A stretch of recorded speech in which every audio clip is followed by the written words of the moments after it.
So we've got a strip sump plug. The gent's actually done a fantastic job because he's made my life super easy because it's just a casing, but it's a stripped sump thread.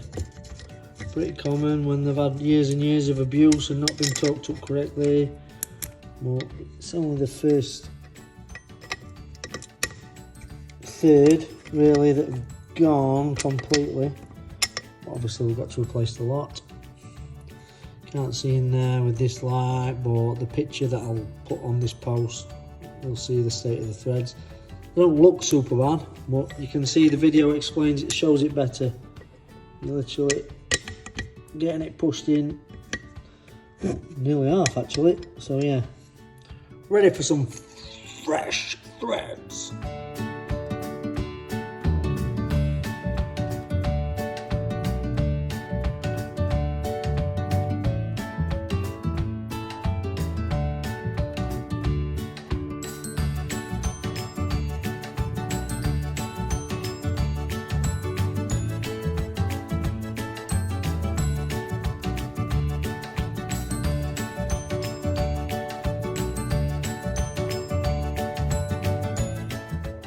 So there we have it, peeps. I have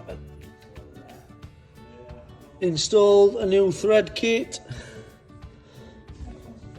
Luckily this job, because it's a split engine casing, we can easily wash all the swarf out. It's not so easy when the engine is complete, but you saw the video before, or the part of the clip before, where I could push that in half the way because the threads was worse for wear. Now we've got a bite straight from the initial first couple of threads, winds all the way in and tightens up. Happy days, another motor saved.